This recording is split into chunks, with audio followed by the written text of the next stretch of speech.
Ana dura akkuma beekamu yeroo sagaleen keenya dhagahamu cabsu godhamaa ture keessatti waliin turtan obboleewwan hedduu waliin jechuudha.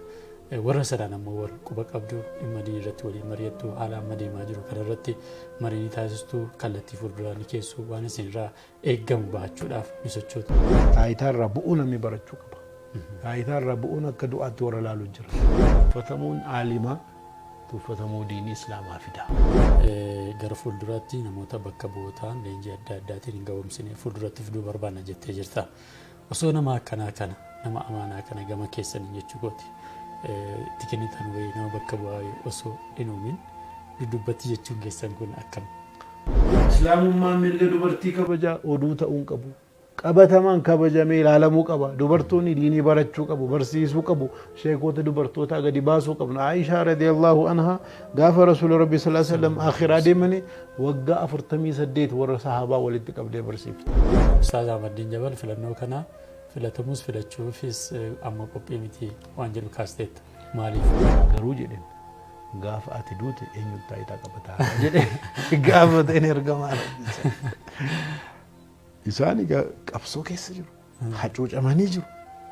Argitee ummata akkana islaamummaa asii Sumayyaan ajjeefamaa achi maal ta'a qabsoo keessa yeroo jiramu sana Makkaan keessa. Umar ibn Khattaab ilaale har'a islaama ta'e salaata zuhurii tokkollee tun salaatiin hiriira ummata muslimaa fuudhee bahe. Darasaan baadiyyaa magaalaa keessa jiru hundinuu barumsa akadamii barachuu qabu. Ilmiin diiniif ilmiin duniyaa kun wal bira malee qofa qofaatti hin baasu.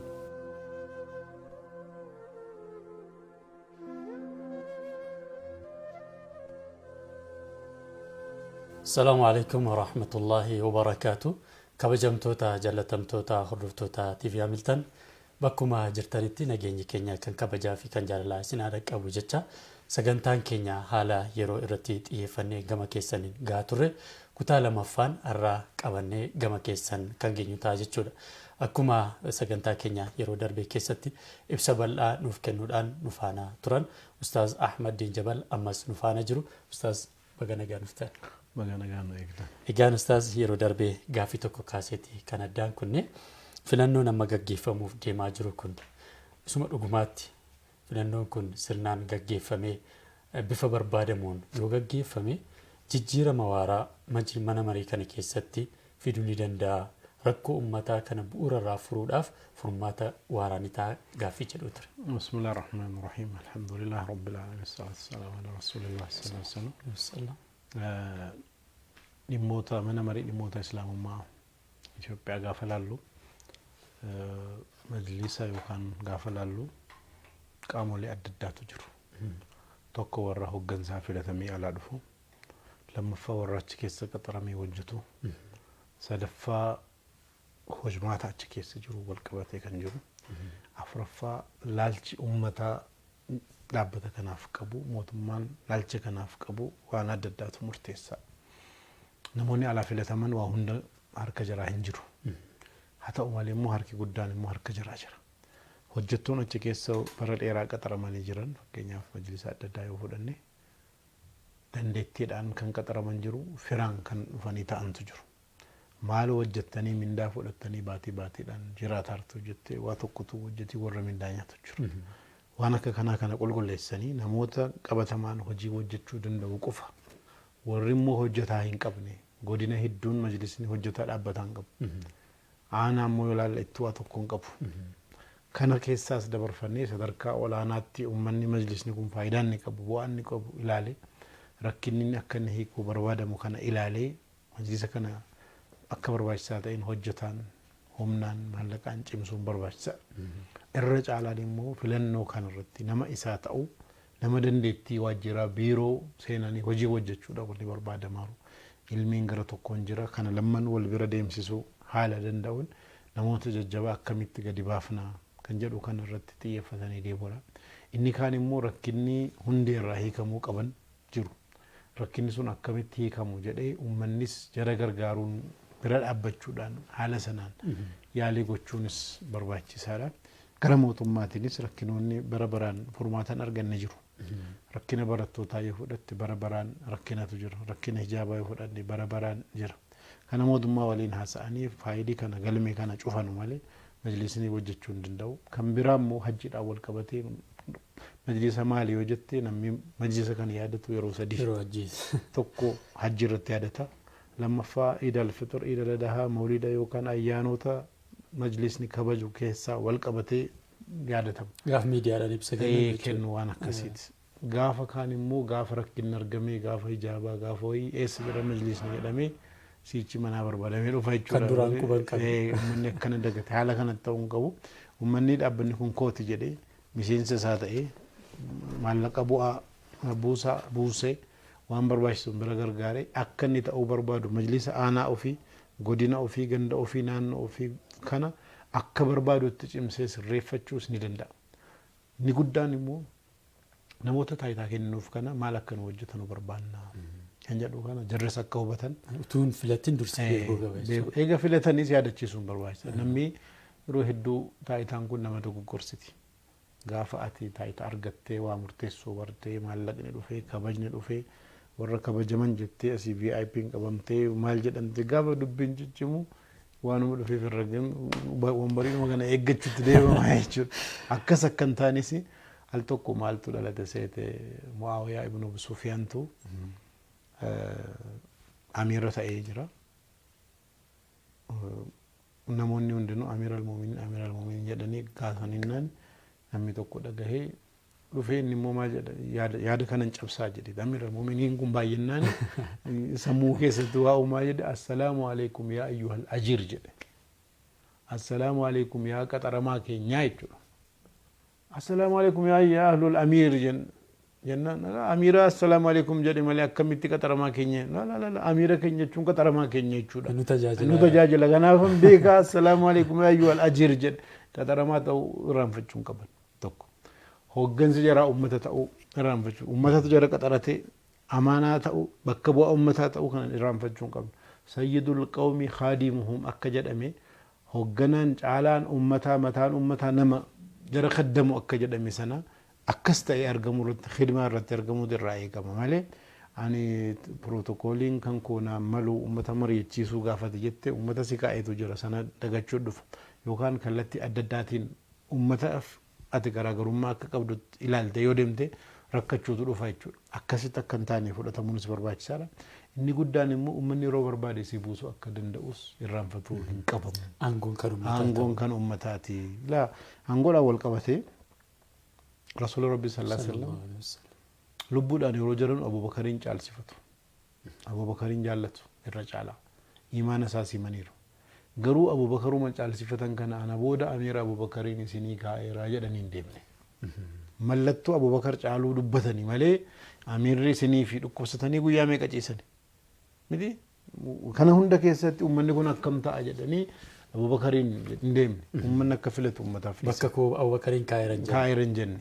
Akkaafuma isaan darbanu uummanni wal gahii ta'an eenyuun filannaa. Warri ansaarotaa warri uummanni Madiinaa wal gahii godhanii amiira filannaa tokko Sa'ad ibn Ubaadaa filannaa Ebaluu filannaa jedhan Abubakariin jiru waltajjii sanarra Umar hin jiru. Uummanni wal gahii filannoodhaaf deema. Rasuul Rabbi sallallahu alaihi wasallam ammallee hin qabaramne. Salaatuma kana eenyutu hogganii salaachisee qabarsiisaa nu gaaffiidha miti. Kana filuudhaaf ta'aru. Booda Abubakariif Umar dhagahani bakka filannoo kana dhaqan. Gaafa dhaqanu uummanni filachuudhaaf nurra amiirra ta'u nurra haa ta'u jedhama. Maal inni wal gahii jennaan amiira filuuf deemna. Bakka Abubakar hin jirretti bakka Umar hin uummanni filachuuf ta'aru. Umar taa'ee ilaalee tokko maal jedha minna amiir jedha warri ansaar. Amiirri nurraa ta'uu qaba. Muhaajir immoo Rasuul Rabbi sallallahu alaihi wasallam muhaajira warra godaansaan dhufe nusi bakka bu'aa isaaniiti nurraa haa ta'u. Minna amiir wa minkum amiir akkana jedhama. Umar dhaabbatee ilaalee harka Abubakariin fuudhee amiirri keenya kunu. Namman Abubakariin caala jettu mi'as bahii jedhe.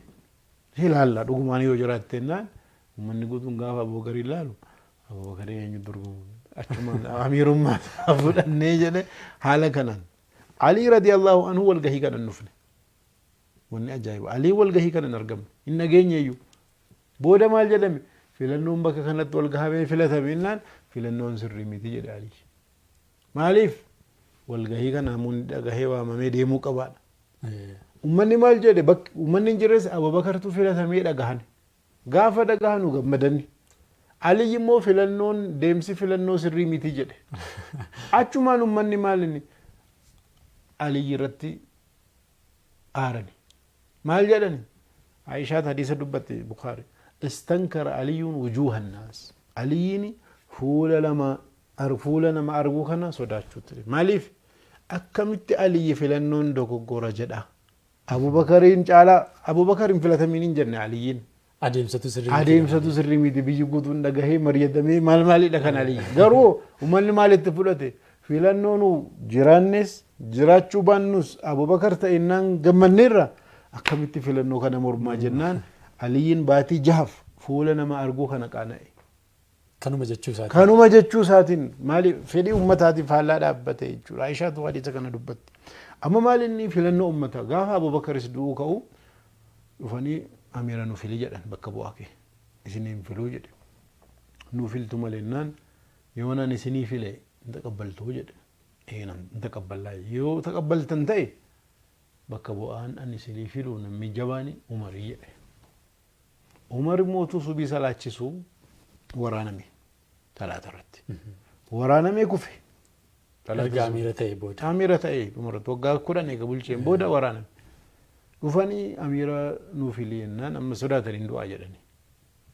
Akkan isinii filuu barbaaddu yoo nan isinii fileen fudhattu yoo akkas ta'e sila Umarii waliin nama 7 turanii warri ahla shuura. Umar keessaa deemeera miti 6 hafan. 6 kana keessaa tokko filadhaa jedhe. Eenyu filachiisu gaa? Ilma ofii waamee Abdallah ibn Umariin ati 7ffaa ta'iti akka koree filachiista. Ati filatamtu kana keessa akka filatamu dhimma kana qindeessii jedhe. Haala kanaan deemee eenyu filatame? Usmaan filatame. Usmaan filatamuun dura Usmaaniif Aliyyiit amiira ta'uu barbaadan lammanu. Warri kaan hin barbaannu jedhanii bahan 6 keessa. Tokko Aliyyiin deeggare tokko Usmaaniin deeggare jara lammantu yoo filatamne hin bulchinaa jedhan. Amma dhimma kana bira geenyaanii akkamitti filatamu? Dhaqanii gaafatan uummataan eenyuun haa ta'u jennaan Aliyyi immoo Usmaanii immoo jedhanii utuma gaafatan oolan. Dhumarratti walitti qabanii uummata masjidatti waaman. Aliyyiin uummata fuulduree baasanii yoo Usmaan khaliifaa ta'e filatame isaanan bulaa ajaja isaanan fudhaa jedhi uummata fuulduretti waadaa seenii jedhan. Waadaa seenii. Achumaan Usmaaniin gadi baasan. Yoo Aliyyi amiira ta'e filatame uummata biratti waadaa seenii isaanan bulaa jennaan seene. Achiin booda uummata gaafatanii socho'anii dhufan maal jedhan? Uummata haasofsiisneerra. Warra dubartoota haasofsiisneerra. Warra dargaggoota haasofsiisne. Uummanni Usmaaniin kan wal qixxeessan hin qabanuu jedhameera jennaan eenyu ta'e fedhii uummataatiin Usmaan khaliifaa ta'e. Fedhii uummataan laalan. Hatta kana qofaa miti. Rasuul Rabbii sallallahu alaihi wasallam hijiraa otuun godhin Makkaan yeroo jiranu Islaamummaan reef haaraadha. Musliimoonni hacuucamaa jiru. Hacuucaa sana keessaa bakka itti baqatantu barbaadama. Nama jara qubsiisu barbaadama. Nama jara gargaaru barbaadama. Yaalii godhama kana keessatti. Yaalii kana keessatti gosa 13 hooggansa gosa 13 tokkoon haasofsiisan na gargaara Islaamummaa fudhaa na bira dhaabbadhaa jedhanii kadhatan Rasuul Rabbii sallallahu alaihi wasallam. Didanii hundinuu. 14ffaa Abu Amir ibn Sa'sa'a nama jedhamu hooggansa gosaa dhufe. Isa arganiini hajji irratti warra hajji dhufe kana haasofsiisaa. Islaamummaa taqabbalii.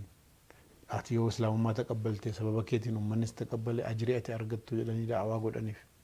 Akkasumas immoo Islaamummaa maal akka ta'e ibsaniif. Namichi fuula isaanii ilaale. Konfidensii isaan qaban ofitti amantummaa isaan qaban ilaale.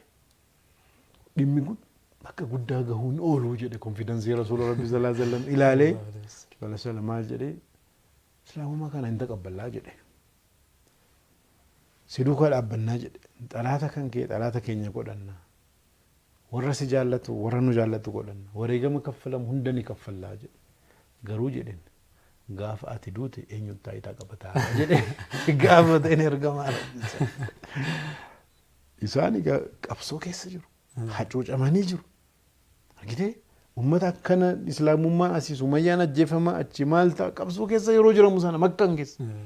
Uummanni kan baqatee Itoophiyaa yeroo sanallee abshuru ana booda asiitu ta'a isintu ta'a jedhani waa dallee isiin bar maaliif achuma maal jedhan al-amru lillahi jedhani eenyutu hoggansa qabataa ana booda murtii rabbiiti jedhan malee an harkan jiru yada'uha haisu sha'a bakka barbaade isa keewwata ta'a achuma namichi ilaaleeni islaama taane si duuka qabsoofne aarsaa kaffalli xalaata keenya godhanne warra si jaallatu jaalataa keenya goone kana hunda goone yoo ati duutee taayitaan nutti dhufu hin taane islaamummaan nuttaafu atis nuttaaf jedhee dhiisanii deemeen maal faayidaa nuti arganne inni faayidaa kanaan laala akkana warri jedhu jira al tokko taayitaan barbaachisaadha meeshaadha hawaasa jijjiiruudhaaf rakkina hiikuudhaaf barbaachisa kanumaa waliin garuu namoonni haqqii taayitaa jaallatan taayitaan ofumaa isaatii meeshaa ta'uu wallaalanii isuma akka kaayyootti warri fudhatan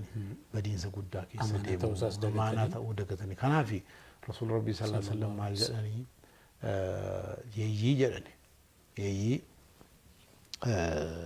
hoolaa yookaan reetti walitti qabamanitti gadhiifamanii al tokkoon dhaqanii fixanii miidhaa irra gaggeessan sanaa fi nama taayitaaf maqaa jaallatu kabaja jaallatu maallaqa jaallatu wal bira qabanii ilaalan namoonni akkana kabaja maallaqa taayitaa jaallatan kun diinii irratti miidhaa jarri gaggeessanu yeeyyiin sun dhaqxee akkuma hoolaa keessa gadhiifamtee miidhaa fiddu sana caalaa jedhani kana qofaa miti kan biraa tokkos jira sababa taayitaatiif faallaa deeme islaamummaa nama miidhuudha musliimoota miidhuudha yaalii godha jira Abu Amir kan jedhamu hoggansa gosa Madiinaa keessaa kan warra ture keessaa tokko ta'uudhaaf ummanni filatanii walii galanii torbii dhufu hoggansa keenya si goonaa jedhamee wanni hundi dhumurame abbaa Sa'labaati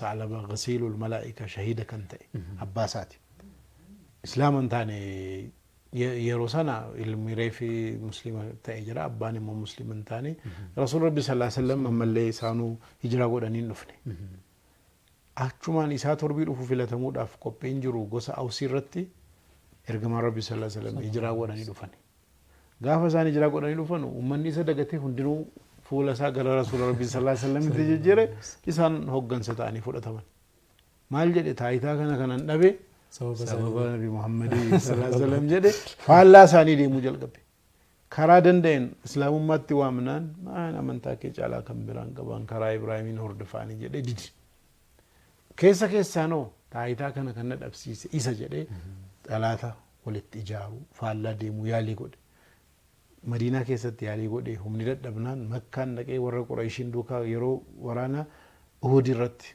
xalaata fudhatee dhufe boollan ni qote keessa rasuul rabbi sallallahu alaihi wasallam miilli isaanii seenanii kufanii kan ilkaan cabe yeroo sanarratti gara kanaan ilmi isaa immoo Sa'laba shahiida ta'ee rasuul rabbi sallallahu alaihi wasallam bira dhaabbatee qabsaa haala sanattis rasuul rabbi sallallahu alaihi wasallam ajjeesuu dadhabe gaafa kana warra Roomiin bira Hiraqiliin bira deeme nu gargaara islaamummaa kana waliin qabsuufnu jedhee waamicha godhe waamicha inni godhe sanarraa jarri maallaqaan isin gargaara meeshaadhaan isin gargaara jedha waadaa seenan gaafa sana xalayaa barreesse warra munaafiqtoota Madiinaan jiran keessatti maal jedhe namni qaamni nu gargaaru argameera ijaarsa keessan cimsaa maal jedhe akka kaverii ta'uu danda'u akka golgee muslima fakkaannee sochoona masjida kan fakkaatu bakka walgahiitti goonu akka masaraatti kan itti fayyadamnu ijaaraa jedhe maaqala ajajeen haala kanaan tolchane tolchuu kana bira dabarfatanii ergamaa rabbii sallallahu alaihi wasallam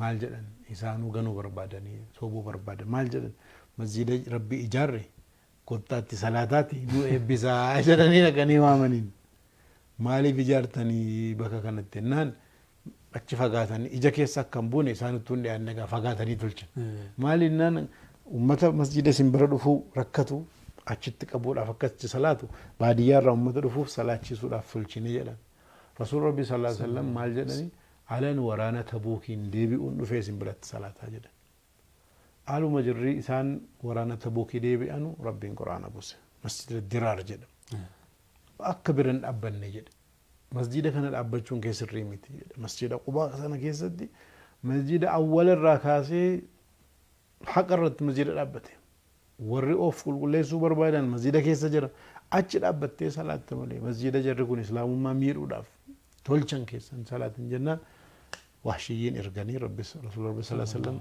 masjida sana deeksisanii guban jechuudha. Amma gaafa ilaaltu maaltu kana hundaan jara kana gaheenaan taayitaan harka koo seenuudhaaf deemte sababa kanaaf akkanan ta'e jedhee akkana warra deemu jiru bara hundayyuu ammas ni jiraata. Taayitaan yoon argadhe sirriidha yoon an dhabe sirrii miti kan jedhee biyya jeequudha walitti buusuudha warra deemu jiru. Kanaafuu rabbiin sodaachuun barbaachisaadha. Hawaasaaf yaaduun barbaachisaadha. Hawaasaaf yaaduu jechuun immoo dirqamaan filatamaa miti. Namni kamuu namni na caalaa yoo jiraate isatu nurra wayyaa isatu jennee amaana haala kanaan itti kennanii majlisa barbaachisaa ta'e baasuudhaaf waliin hojjechuun nurraa eegama jechuudha. Egaan ustaas akkuma ati yeroo darbillee kallattii adda addaatiin bifa barruutiin barreessaa turteen namni gara hooggansaatti dhufuu qabu namni mana kana uummata kana bakka bu'uu qabu yoo xiqqaatee baakgiraawundii isaa barnoota akaadaamiilee qabaachuu qaba ilmi shari'aatiin cinatti jettee kaasaa turte. Akkuma beekamu majlisni kun ammoo irra caaliinsa federaalaa fi naannolee fi godinoota tokko tokkoon alatti bifa tola ooltummaatiin kan hojjetamu. Kanaaf furmaanni hoo maali? Nama barnoota akaadaamii qabu, barnoota shari'aa qabu, nama ga'umsaa fi dandeettii qabu yoo finne waan sana madaalu kaffallee fi uummata kana akka tajaajilu gochuudhaaf wanti nu goonu maali? Kanaaf furmaanni ati jireettee yaaddu maali? Kanaaf namoonni dandeettii qaban haa dhufanu kan jennu tokko kanaaf. Majlisa gaafa jennu fakkeenyaa fudhannu majlisa federaalaa hojjetaa qaba. Majlisa naannoo yoo fudhanne naannoo 14 jira. Naannoon federaala dhiifne naannoon 14 kun hojjetaa 10 haaraa haa qaxaruuf jennee haa yaadnu kan qaban irratti. Godina 100 jira. Godina 100 kanaaf hojjetaa 10 haa qaxaruuf dhaabbataan kan ta'e. Nama 1,000 jechuudha warra godina kanaati. Aanaa walumatti 774 kan baadiyyaa dabalfatee nama lama qaxaruuf hojjetaa jennee haa yaadnu dhaabbataan.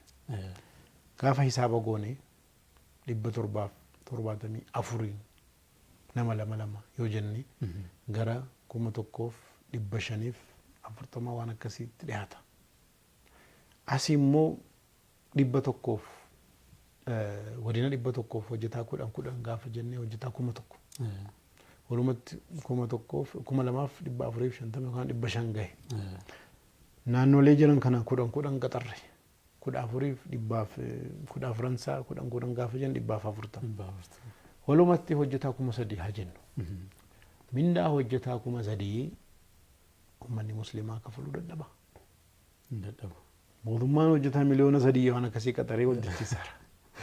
Uummata kana yoo dhugaadhaan diinii keenya jaallanne maallaqni amma dubbatarru kun zakaan musliimni kennu roobiinsa majlisa kana guutuu tartiiba qabsiisee maal jedhee hojjechuu danda'a. Roobiinsa bajata waggaa guutee maal jedhe kana qofaa miti. Uummata hajjii deemu laali. Uummanni hajjii deemu ergasii otoo akkanaan qaala'ini nama 12,000 fa'aa deema. Namni 12,000 birrii 300 fa'aa kafalee deemaa. Hisaaba kana gaafaati haala kanaan rukuttu biliyoona hedduudha birriin kun. Musliimuma keessaa bahara. Musliimni miliyoonni 60 70 waggaatti birrii meeqaa kafalu 100 kafalu jennee irra keenya. Miliyoonni 60 haala kana ittoo yoo birrii 100 isaa waggaatti kafalee biliyoona 6 jechuudha. Kun bajata jara kana hundaa cufa waggaa tokkotti. Qarshiin 100 guyyaatti namni balleessee oola.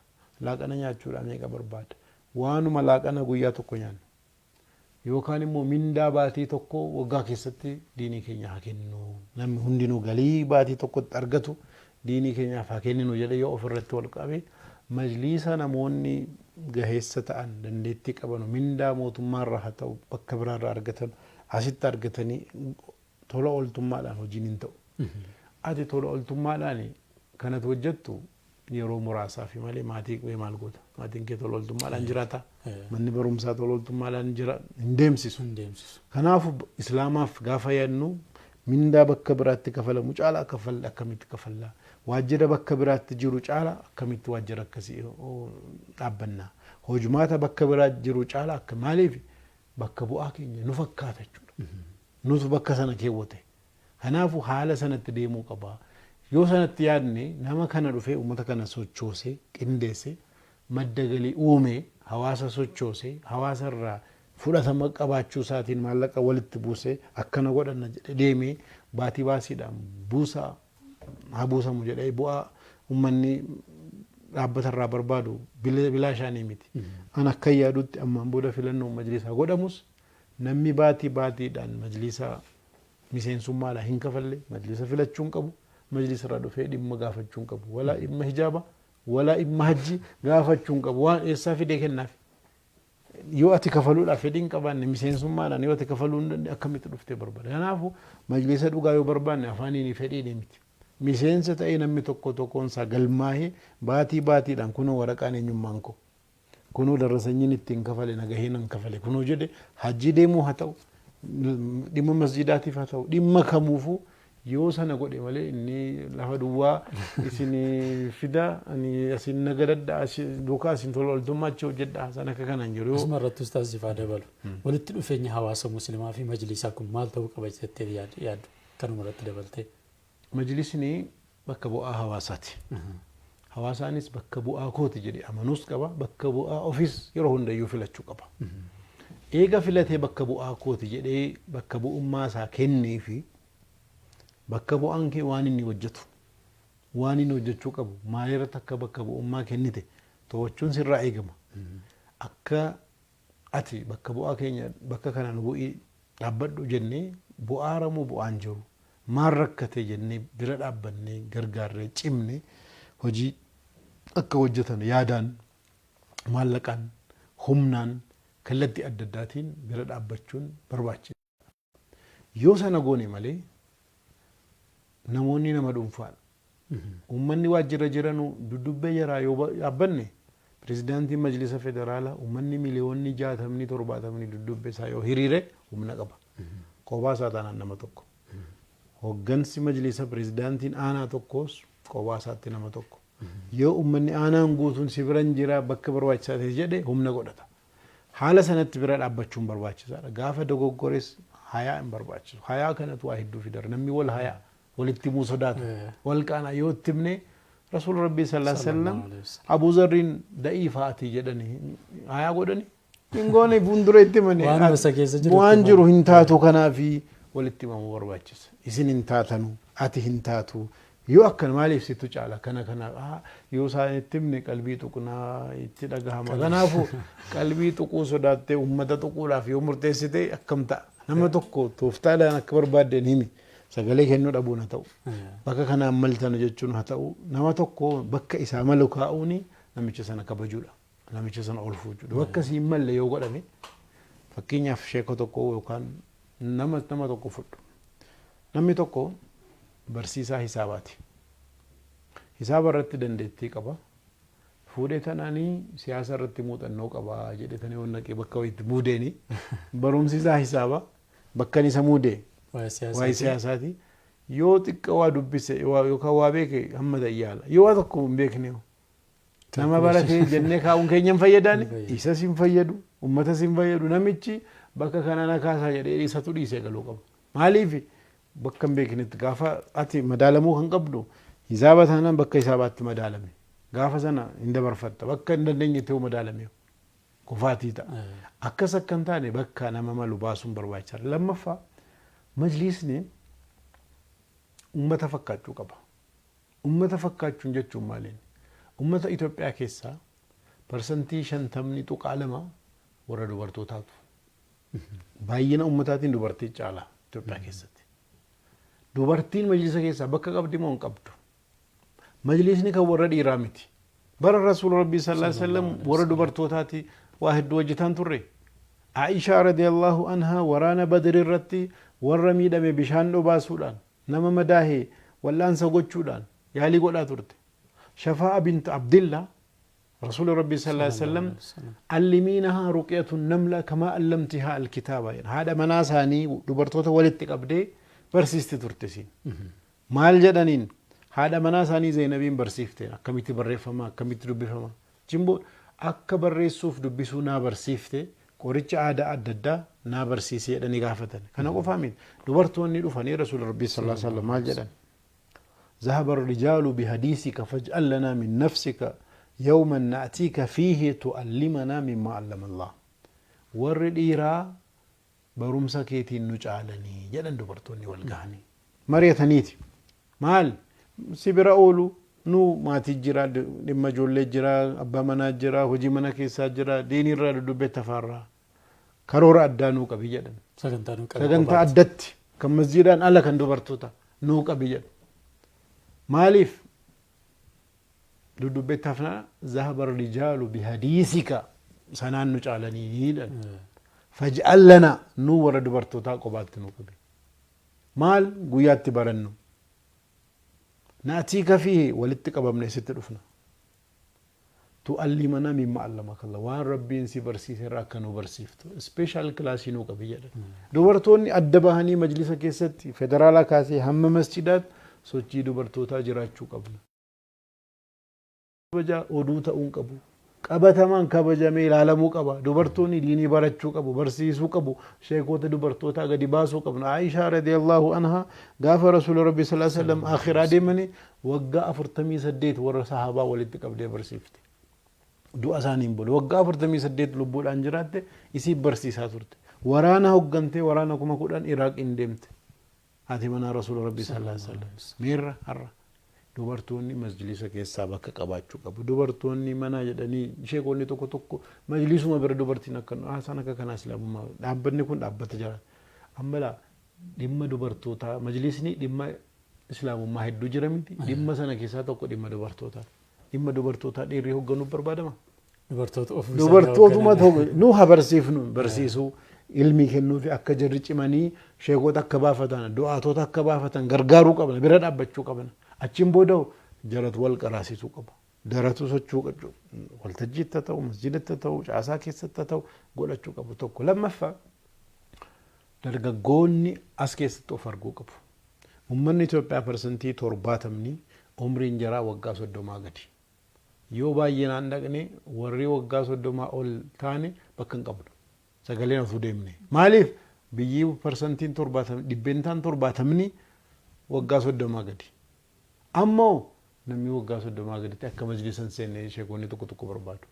نوفي يدسين غنالا يومي غنان أرغيتي كنافو درغقون مجلسة كان كيسا بكا قباتي سرّت أكّا هورو سوچو بكا بؤا فلچو قفامت دعوا جرا سغنتا جرا لنجي جرا والقراسي سو جرا أكّا جرچ منو موتنو قبنو علمي قبنو جررت فيدمني جررت بافني صدركا جرا أولفو چورتو جچو قبن كمبرا namoonni hayyuu heddaddaa jiru biyya kana keessatti jara kanas bakka qabaatanii beekumsa jira ilmi jira muuxannoo jira siyaasa keessaa jiraatan diinagdee keessaa jiraatan konstirakshinii keessaa jiraatan teknoolojii keessaa jiraatan waan qaban kanaan diinii ofii akka khidmaa godhanu majlisni balbala banii jara kana as fidee akka jarri ofii bu'aa buusanii diinii ofii qaddaman gargaaruun barbaachisa nu warra sheekota qofaa jennee yoo balbala cufne كفاتي إما إسلام ما يولى له نما هو ندتو تجاجلو قبا رسول ربي صلى الله عليه وسلم وننا أجايب تكو نمو تعرف إسلام تان فولاني كبس ولا ديما نركتا تكفى إسانهم تي جمل دينين كرانة كافزان كبسو دعوة بهان إقران التبوئي تربي سدين بودا يا أيها المدثر مزملين بوي أشومان قم فأنذر جلمان أما اللي أنا كرانين بر جوزي زودمني هدمو آيان وندينو سيتشابو تا حديث سبرت دو تفسير أكنن جروانو مقبتين كأي جلبن أبو بكر الصديق إلا أبو بكر علما إسلام ما فرأتني تربيتك كيس دعوة جل قبني نموت عشر المبشرين بالجنة ور جنة تأون جرا رقابة نما كود أنكيسا نما جه كان إسلام ما تفيدني تربي درا كيست دعوة جل قبني عمر بن الخطاب الله حر إسلامة أي صلاة ظهري تقلت صلاة هري رمة مسلمة فودي بي دار الأرقمين كيسة تراني عمر اتدقيق السابق كمون غافة دقو أتكيس مال تجر عمر بفنان صحابان صداتني رسول ربي صلى الله عليه وسلم قد باني yoo haqiidhaa dhufe yoo humnaaf dhufe ani hin jiran sodaatinaa jedhan yoo immoo dhugaadhaaf dhufe waa tokko miti jedhanii fuuldure sahaabonni dubbee rasuulaa dhokatanii umariin umar achumaan shahadaa jedhatee maal jaa rasuula rabbii sallallahu alaihi wasallam haqqi irra jirramu haqqi irra hin jirru jedhe haqqi irra jirra yoo haqqi irra jiraanne maaliif sodaanne dhokanna mana keessa maala goonu hiriira habaanu maala goonu saffii tokko hamzaan hogganu tokko annan hoggana laa ilaha illallah allahu akbar jennee ka'aba hadeemnu haramii makkaa keessa aaluma sana dhuguma jedhanii hoggansa jaratti kennan anatu hogganaa ta'a jenna achumaan hamzaa tokkotti kennanii fuudhaa deemaa jedhan argite ammumaan islaama maal qaraate ati amma dhufte akkana jetta ammallee qaraate kana hunda keessan seeni gaafa fatii makkaan banuu deemanu nama 10,000 fuudhanii deemani nama 10,000 gaafa isaan fuudhanii deeman warri kun maalinni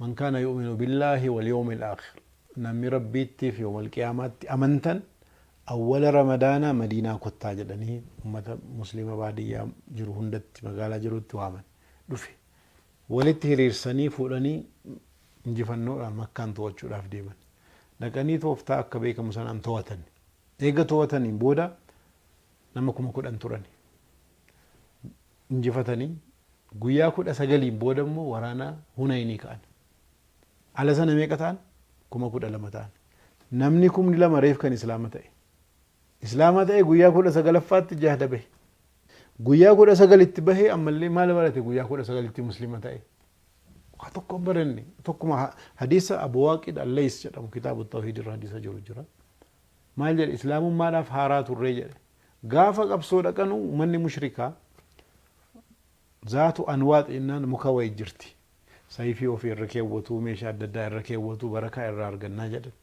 ummanni kun reefa islaama ta'e kaleessa warruma kana godhaa ture ala laalanuu hawwane jarris maal jedhan ij'al lana zaatu anwaatin kamaa law akka jarri zaatu anwaatin qaban nuufis godhaa jedhan maal ummanni kun ammalee tawhiid hin galleef otuma tawhiid hin galin garri qabsoo diiniif jiru argite nama kana hunda diinii akka tajaajilu gochuutu tooftaa rasuula rabbii sallallahu alaihi wasallam manhajni isaanii kana ture amma diinii kan khaddamu warra barate qofa namni hundinuu dhaabbadhaa jedha akkuma kubbaa miilaa argite istaadiyeemii namni 60 seenaa nama 22 tokko garagana inni kan taa'e ilaala diiniin akkanaa miti ummata guutuutu hojjechuu qaba ummata guutuu bobbaasuu qabna ummanni guutuu waan qabu malee akkanatti ta'u malee injifannoon ammoo nama muraasatu waan hunda baaddanna jedhe baaddachuus dadhabe kufe diiniin keenyas duukaa miidhamaa jira jechuudha.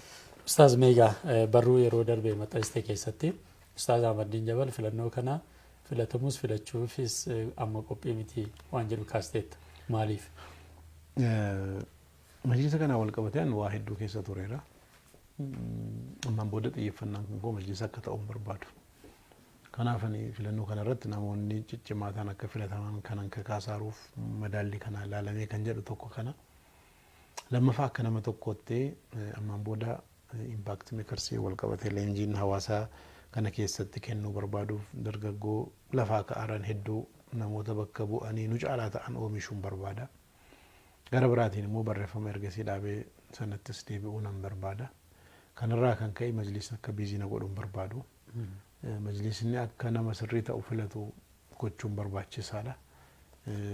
Yoo bicate gara waggaa 18-20 majlisaa wal qabatee waa hedduu keessa ture. Ammaan booda waa'ee majlisaa irratti bakka hin qabaachuu kan koo hin fedhu.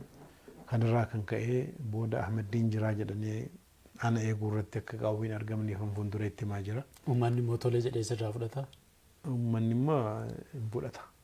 Kan fudhatu nama hedduutu itti fufii jedha. Amma rakkinni maal seete? Magaalaa hedduudhaaf akka kan kee ta'uu barbaanna nu leenjisii nu gargaarii jedha. Gara biraatiin immoo kitaaba seenaa sana maaliif dhaabdee barreessuu jedha. Gaafa waa argame maaliif calliftanii jedha. Ahmadiin nama meeqa? Bakka meeqa irratti eegdee dandeessa? Kanaafuu fuulduree dhaabbachuun kan koos yeroo hedduu dargaggoon akka dakaa ol hin baane karaatti cufaaraa jedhee natti dhaga'ama. Kanaafuu namoota hedduu jira. Gaafa namni dhabamee nama meeqa gadi ba'a. Jira jedhamee gaafa ilaalame garuu jarri jira jedhee namni yaalii hin godhu. Hawaasa tokko kan cimsu kan sadarkaa isaa ol fudhu dhiibbaa isarratti dhufu. Chaalenjii isarratti dhufu. Chaalenjii sana arguunis barbaachisa. Namni hoggansa kan ta'u yookiin nama argee fakkeenya fudhata. aanaa jirutti, godina jirutti, safara jirutti, masjida jirutti anumatu kanaaf jira jedhee deemuu barbaada. An hojiin islaamaa hojjedhu nan dhaabaa miti. Amma lubbuun jirutti waan dhaabbatu sun. Haa ta'u malee majliisa jedhamee waan jedhu wal qabatee kallattiidhaan hariiroon an qabu, sochiin an qabu akka dhaabbatu barbaadaadha malee bu'aa buusuun hin jiru jechuudha miti. Ani immoo irra caalaa kanan bu'aa buusuu danda'u ammaan booda kanan jedhee yaadu ijoollee hedduu kan hawaasa keenya tajaajiluu danda'an akkamittan cimsaa, akkamittan jara sadarkaa olaanaatti baasuu danda'a kan jedhu irratti barreeffamaan haa ta'u, leenjiin haa ta'u, kallattii adda addaatiin sanarratti xiyyeeffadhee otoo hojjedhee irra caalaa bu'aa buusuu danda'a jedhee tan yaada kanarraa kan ka'e jechuudha. Egaa Ustaaz kana dura akkuma beekamu yeroo sagaleen keenya dhagahamu sochii qabsoo godhamaa ture keessatti waliin turtan obboleewwan hedduu waliin jechuudha. Warra sadaan ammoo warra quba qabdu dhimma diinii irratti waliin mari'attu haala amma deemaa jiru kanarratti marii ni taasistuu kallattii fuulduraa ni keessu waan isinirraa eeggamu bahachuudhaaf ni sochootu. Filannoodhaan wal qabsiisee filannoo kanarratti akkana ta'uu yaada jedhuun lammaffaa namni dandeettii qabu haa filatamu jedhee waan an dubbataaru kanaa wal qabate. Ustaaz Abubakar Ahmed, Kaamil Shamsoo yaadni keenya tokkuma. Sadan keenya iyyuu amma kanas majlisaa wajjin namaan booda turuu fedhii hin qabnu. Anatu gadi bahee dubbataara malee jara biras kan wajjin amma beekutti. Dabalataan immoo majlisni kun nama dandeettii qabuun qabatamuu qaba kan jedhu irrattis sheekonni tokko filatamuu barbaaduudhaafis olii gadi wanni jedhanu akkasumas immoo oduu dogoggoraa dhagahanii wanni deddeebi'u tokkos jira. Nu majlisa kanarraa fedhii hin qabnu. Fedhii jechuun hooggansa irratti dhufuudha. Fedhii dhabuun kun immoo maalirraa dhufe amma hadhaa yaalii hedduu keessatti sochii hedduu keessa jirra. Amma immoo namni biraa dhufee as bahuu barbaaduunis jira. Ganamaa galgalas majlisni namoota dhuunfaadhaan yookaan namoota muraasaanis qabamee hamma lubbuudhaan jirrutti qabsoofnirraa kanaafuu keenya wanni jedhamus hin jiru islaamummaa keessatti. Namoonni tokko itti wareegama kaffaltanii itti qabsooftanii akkamitti dhiiftanii deemtu. Fudhannee amma qabriitti deemnu nuti keenya miti kan hawaasaati jiru ofiif hin qabsoofne. Kanaafuu wal quba qabaachuun inuma jira. Hawaasa kana waan bu'aa buusuu danda'u hojjechuudhaaf yaaliin godhamu sinuma jira. Kana hubachuun barbaachisaadha. Gara biraatiin immoo namni hundinuu kallattii ittiin bu'aa buusuu adda addaa qaba. Kallattii sanarratti diinii tajaajiluudhaaf yaaliin inuma jira. Kanuma inshaallah. Egaa Ustaaz akkama jettee gara fuulduraatti namoota bakka bu'ootaan leenjii adda addaatiin hin ga'umsine fuulduratti fiduu barbaanna jettee jirta. Osoo nama akkanaa kana nama amaanaa kana gama keessaniin jechuu kooti. Itti kennitan wayii nama bakka bu'aa osoo hin uumin dudubbatti jechuun keessan kun akkam? Nama bakka bu'aa keenya ofii keenyaa filannee kunuu jalatti isinii kenninee irraa jennee deemuun sirrii miti. Kan filachuu qabus kan barsiisuu qabnus uummata filachuu qaba. Yoon an fuudheetti kenne majlisa caasaa kamiifan kenna.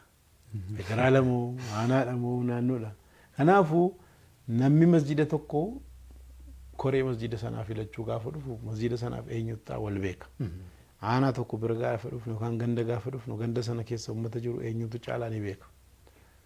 Godinas gaafa fudhannu akkana, naannoos gaafa fudhannu akkana, federaalas dakaa kaasee filannoon ol haa godhamu kan jedhameefis namni haala wal amanuun wal beekuun nama dandeettii qabu akka filatamuuf filachiisuudha fedhiin jiru. Gaafa haala sanaan uummanni kun nama uummanni kun jaallate nus hin jaallanna.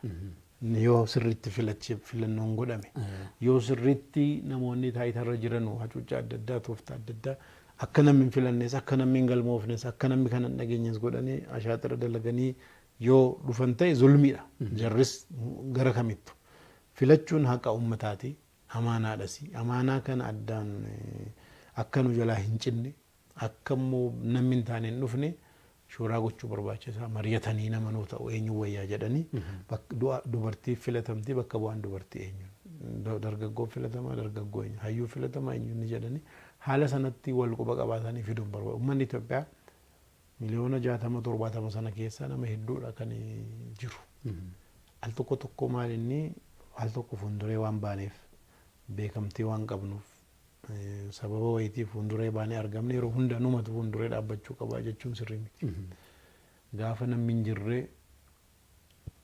rakkachuu dhufa. Otuma nu jirru namni bakka bu'uun barbaachisaadha. Dabalata immoo nama uumuu irrattis xiyyeeffachuu wayyaa kan jedhus parsanaalii akkuma sila kaasaa ture nama nu caalan nu namni wayii tarbiyaa nuu kenne leenjii nu kennee bakka kana gahuu qabdu jedhee namni nu qopheessin jiru.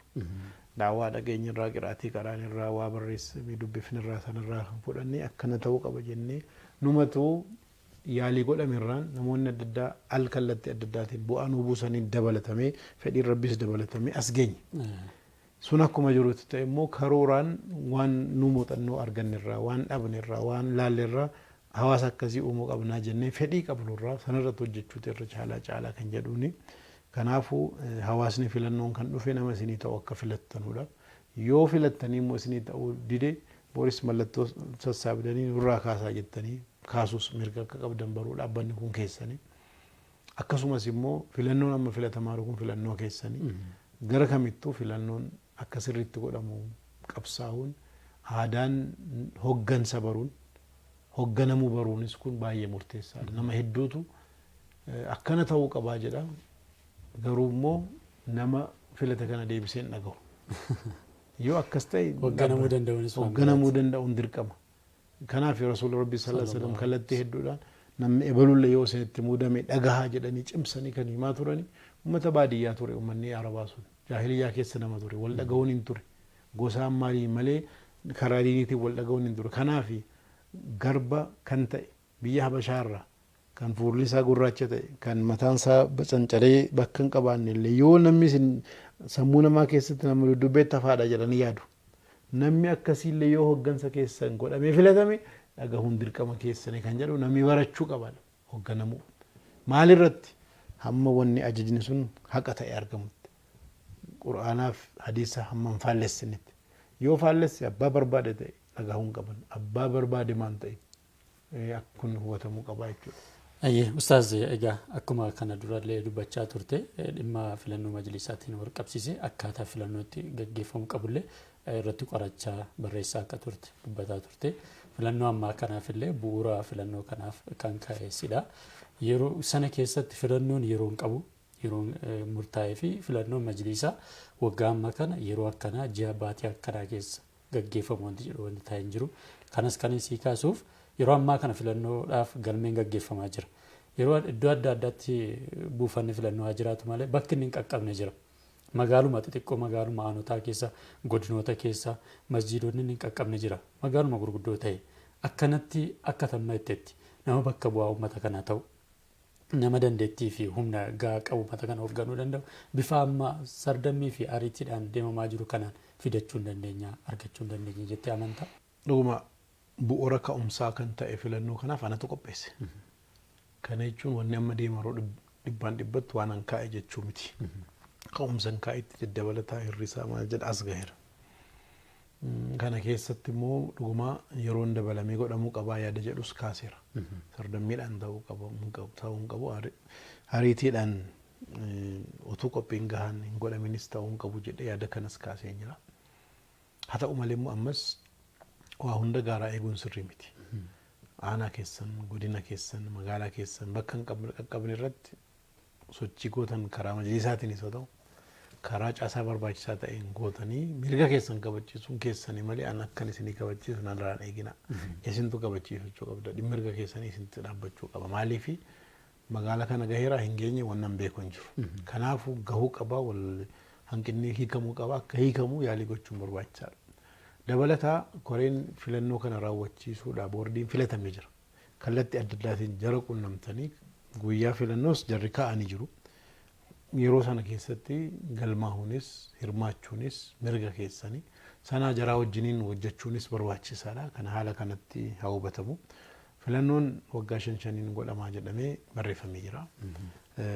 Kanaafuu sheekonni tokko namoonni tokko filannoo baranaan booda filannoon akka hin jiraanne warri barbaadan jiru. Kunis sirrii miti. Baramuu qaba. Namni taayitaarraa bu'uu namni barachuu qaba. Taayitaarraa bu'uun akka du'aatti warra laalu jira. Waa hedduu baratanii achirraa du'uu mannaa bu'uurra du'uu mannaa jedha. Akkamittan kana hunda baradhee ka'ee akka nama tokkotti uummatatti makadhee deemaa waan akka kanaa hin jiru. Lubbuudhumaan kabajaan bu'anii makatanii deemuun waan guddaadha. Warri majlisa seene sababa hedduudhaaf kaan arrabfamee kaan xiqqaatee kaan abaaramee kaan maal jedhee bahara. Akkas akka hin taane yeroo qabnu daqiiqaa qabnu sa'aatii qabnu sirriitti hawaasaaf kennanii asirratti namni si gaafatus si gaafachuu dhiisus rabbiin biratti gaafatamu hin jira. Hawaasa biratti xinnaachuun kabajamu hin jira. Kana hunda hubatanii haala sanatti hojjetanii deemuudhaaf of kennanii cimuun barbaachisaadha. Akka ummataatti immoo dhaabbanni kun dhaabbata ummataati. Dhaabbata ta'uus dagatamuu hin qabu. Namoonni tokko tokko sheekota tuffattu kunoo Iraaniin agartuu Iraaniin ayatolaa bulchaaraa kunoo biyya hoogganaara akkamiin sheekonni hoogganaanu jettu asii warra ortodoksii sinodosii akkana jedhanii warra kaasantu jiru. An sheekonni hin hooggananuu hin danda'amu hin jenne. Achi keessa warri danda'u jira. Baay'een jaraa garuu hin danda'an. Maaliif hin dandeenye? Sababa barumsa jarri barataniif, sababa jarri keessa dabarfataniif muuxannoo dhabuurraa haa ta'u siichi dhufanii keessa hirmaataa miseensa ta'a masjida hoogganaa waan adda addaa hoogganaa koree ta'a keessa argachuu qabu malee sheekota qofa yoo jenne hin kufnaa ta'u. Lammaffaa majlisni maal hojjetaa? Naan majlisni kutaa adda addaa qaba. Namni majlisa irratti dhufee kutaa adda addaa hooggana. Tokko kutaa seeraa hooggana. Tokko kutaa seenaaf hambaa muslimaa hooggana. Tokko dhimma bulchiinsaa laallata. Akkana tokko miidiyaa fi communication hooggana. Namni waa'ee barumsa kanaa hin qabaanne. Namni kana waa walitti fakkaatu hirmaatees keessa seenees barumsa fudhatees muuxannoos hin qabaanne. Filnee gaafa keenyu hojii kana hin fayyadamoo hin kuffifna. Hin gargaaramoo hin miina. Kanaafuu hojii kamuufuu hojii sana eenyuun madaala jennee hojii sana majlisa keessa ilmi qofaa miti kan jiru. Dhuguma mana marii ulamootaa irratti dhimma ilmii jira. Bulchiinsis achi keessa jiraatullee jechuudha. Ulamoonni haseenan. As keessatti garuu damee adda addaa qaba. Kutaa adda addaa qaba. Gahee adda addaa qaba. Gahee kanaaf eenyutu ta'a jennee ilaaluun barbaachisaadha. Haala sanaan fiduu qabna. Warri Khomeiniin yoo ilaalle Ayatollah Khomeiniin Iraan bulchu nama sheeka gaafanne maratee deemuu jalabiyaa uffatee sheeka akka keenyaatti jettanii yaadina.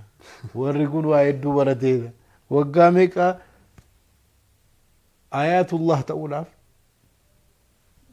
tartiiba meeqa keessa dabarfate. Biyya hoogganaa jedhamee siyaasa barateera.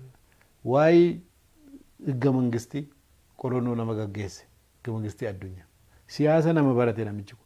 Afaan Ingiliffaa danda'a, Faransaayifaa danda'a. Afaan adda addaa barateera. Leenjii adda addaa fudhateera. Sadarkaa dakaa kaasee gaafa Khomeiniin ni duraa jiru namichi kun itti aanaa ture. Waggaa dheeraa jalaa kaasee qabsaa ture. Bara 1979 irraa kaasee namichi kun taayidaarra jira. Dargaggummaa irraa kaasee as gahe al tokkotti as ilaalina. Kanaafuu barumsa keessas haa ta'u muuxannoos haa ta'u nama waraana hoogganaaru. Nama biyya hoogganaaru. Biyya jaraatiif niwukulariin tolchaa jedhee nama qabsaaru. Yoo sheekonni keenya as gahani parsantii 100 filannaan akka jirra ol guddatan nu barbaadu. Akka biyyaattu gaafas. Kanaafuu sana wallaalleetii miti. Garuu ammas jaalala irraa kaanee akka jarri ol ka'an nu barbaanna. Darasaan baadiyyaa magaalaa keessa jiru hundinuu barumsa akadamii barachuu qabu. Ilmiin diiniif ilmiin duniyaa kun wal bira malee qofa qofaatti hin baasu. Ummata duddubbeetti ta'u nama miidhaa. Seenaa keessatti hanqina sababa hanqina sheekotaatiif miidhaa hedduutu islaamummaatti dhufe. Seenaa yoo duddubbeetti dhaqanii ilaalle waa hedduutu dubbatamuu danda'a. Fakkeenya kaasuu dandeenya. Fatwaa sheekonni seenaa keessatti kennanii dogoggoraan booda dogoggorra jedhanii sirreessan kan miidhaa hedduu fide lakkaa'uu dandeenya hedduu. Kun hundinuu maaliif sheekonni nama masjida keessa gaafa dhufan Profeesarri yuunivarsiitiirraa dhufee salaataa, bulchiinsi mootummaa dhufee salaataa, barattoonni bakka adda addaa baratan jiru, daldalli adda addaa jira. Nama kanaa gadii miti sheekni.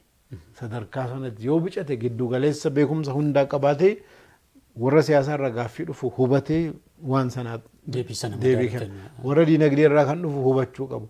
Barattoota irraa waan dhufu yoo barattoota gadi ta'ee dubbisuuf barreessuu hin dandeenye yookaan sadarkaan isaa gadi bu'ee tuffatamuu dhufa. Tuffatamuun aalimaa tuffatamuu diinii islaamaa fida. Kanaafuu warri durii sababa kamiifuu barumsa dhaban. Amma garuu kan galgalaa haa ta'u, kan guyyaa haa ta'u, distaansiidhaan haa ta'u, ergamsaan haa ta'u, karaa kamiinuu baratanii sadarkaa jaraa ol cimsuu qabu. Yoo akkana godhani malee waggaa 30 booda bakka hin qabanu sheekonni. Maaliif? Hawaasa jijjiiramaa. Hawaasa jijjiirama hawaasaa kana dagachuun sirrii miti. Amma uummata Itoophiyaa yoo ilaalle waggaa 20 hadhaa uummanni lakkaa'ame. Uummanni gaafa lakkaa'amu 2005 akka Awurooppaatti uummanni Itoophiyaa miliyoona 74 tuqaa 6 waan akkasii ta'e. Walumaa galatti akka biyyaatti. kuma lamaaf torbatti waggaa lamaan booda labsiin godhame. Gaafa labsiin sun godhamu miliyoona 76 waa ta'e. Bara 2005 akka Awurooppaa irraa fi har'a bara 2025 gidduu waggaa 20 jira. Waggaa 20 kanatti uummanni Itoophiyaa miliyoona 50 dabale. Miliyoona 50. Miliyoona 50 kana keessaa miliyoonni 25 muslima. Uummata haaraa kanatu dhufe jechuudha. Yoo dudubbeetti deebinu bara mootummaan dargii kufuu uummanni Itoophiyaa miliyoona 40 ture. Saffisa kanaan miliyoona 40 ture jechuudha. Achi immoo deemtee gaafa Adwaa waraana Adwaa uummanni Itoophiyaa miliyoona 6 ture. Guutuun biyyaa jechuudha. Amma uummanni baay'ataa gaafa deemu fedhiin baay'ataara. Barumsi baay'ataara. Hubannoon baay'ataara. Gaaffiin baay'ataara. Mootummaarraas haa ta'u, majlisarraas haa ta'u, ulamootarraas haa ta'u, haadhaaf abbaarraa wanni inni barbaadu waan kaleessa barbaadamu miti. Ergasii gaafa nu ijoollee mana barumsaa gallu sadarkaan nu mana barumsaa galle ittiin baranne har'a ijoolleen kanaan hin barattu. Sadarkaa olaanaa barbaadde, jijjiirama barbaadde, jireenya olaanaa barbaadde. Ergasii miilaan deemaa konkolaataadhaan eenyu deeme amma kiiloomeetirii 2 makiinaan malee isheetti balu magaalaatti ijoolleen hin deemtu. Maatiinis hin sodaata. Waa hedduu dabalaara islaamummaa bira gaafa dhufnu akkamitti hin daballe. Fedhii kana hunda nama hogganu nama hubatu addunyaan garam deemarti. Ameerikaa keessatti khutbaani garee ulamootaatu jira. Imaama masjidaa hunda miseensa kan ta'an amjaa jennaantu jira. Amjaa irratti kanan dhiyeenya tokko arge marii godhamaa ture. Khutbaan Jumaa PowerPointiin ta'uu qaba. PowerPointiidhaan akka presenteeshinii namni waan argu waan dhaga'u godhamaa fi ta'uu qaba. Sana malee uummata kana xiyyeeffannaa uummataa qabanii ergaa keenya dabarsinee Jumaan sirriitti hojjetaa jiru. Amma keenya maal inni Jumaan kitaaba khutbaa jennaantu bitama. Kitaabni khutbaa Muhammad Hassaan qopheessee baluun biyya adda fudhatanii sanuma dubbifama. Wanni dubbifamaa jiruuf uummanni kun waliin fakkaatu. Kitaabni kun biyya biraatti kanaa waliin kanaafuu maalinni yoo akkana dudubbeetti hafaadha jedhamnee sammuu namaatti ilaalamne akkanatti hubatamne dhageettii keenya dhabna. Gaafa dhageettii dhabne kufaatiin dhufa. Kufaatiin ulamaa kufaatii diinii fida. Kanaafuu sheekota qabnu ulamoota qabnu gargaarre warri baratanis warri hayyootas gorsaa jaraa ta'anii barsiisota jaraa ta'anii cimsine Itoophiyaa keessa jiran imaamii hunda laaptooppii tokko tokko fakkeenyaaf habinnuuf fakkeenya. Jamaan achi jiru. Akkamitti kompiitara fayyadaman kitaaba kan koo dhuunfaan fayyadamu keessatti kitaaba gara 30tu jira sooftu koppii. Kitaaba 30 kompiitaraan baadhadhee deemu keessa jira. Amma warra sheekota laaltanii kitaaba naa bitaa akkamitti bitamee danda'ama kitaabni hedduudha bara. Yeroo kana. Kanaafuu maal laaptooppii tokko bitanii akkamitti kompiitara fayyadaman akkamitti qorannoo gaggeessan akkamitti maal godhan leenjiftee yoo kennite addunyaadhaan wal barsiifte. Kitaaba keessaa qorannoo akka danda'an goote waa gargaarteen akkaataa akkamitti fayyadama leenjii kennu waan gaggabaabaa darasoota caasaat mootummaatti gaafa dhufan xalayaa malleessanu ulamoota ergasii majlisa keessa turan keessaa waan mallatteessan warra hin beekne jira. Afaan hojii hin beekamu federaala taanaan Amaariffaadha. Naannoo taanaan afaan Oromooti. Maal jedhaaraan dubbisnu xalayaa mootummaatti deemu dubbisuu hin dandeessu mallatteessitu. Warra maal jedhaatu akka nan dogoggorsine jedhanii xalayaa barreessituu fiddeen yookaan nama fideen mallatteessu akkanatti hojiin hojjetamu gaa sadarkaa sana caallee argamne kabaja muslimaa maluun sadarkaa sanatti of argamsiisuu qabna. Haala sanatti of cimsuun hunda keenya eegama. Kanaafuu kana gochuun kan dandeenyu sheekonni koree masjidaa seenanii hay'aa ulamaa keessa seenanii warri dandeettii bulchiinsaa qaban majlisa aanaa godina maal keessa seenanii warri kaan immoo jararraa barata of qopheessa saayikooloojiidhaafis haa ta'u beekumsa bulchiinsaas haa ta'u kallattii adda addaatti of qopheessuu barbaada. Al tokkotti waan dhufuu miti kana hubachuun barbaachisa. Egaan Ustaas ibsa bal'aadha gaaffilee kaaniif kanatti nuuf kennite sagantaan keenya haala yeroo irratti Ustaaz Ahmadiin Jabal bakka kanatti affeerree ibsa bal'aa akka nuuf kennuuf gama keessaniin gahaa turre kanuma haga ammaa daawwattan ture. Inshallah tarii gaaffileen biraa uummanni kan kaasu ibsa kan barbaadu jiraate Ustaazni akka deebi'ee ibsatti nuuf kennuuf gamanumaan isa gaafachaa sagantaa keenyaarraa asumarratti haa goolabnu. Assalamu alaikum wa rahmatullahi ta'ala wa barakatuh.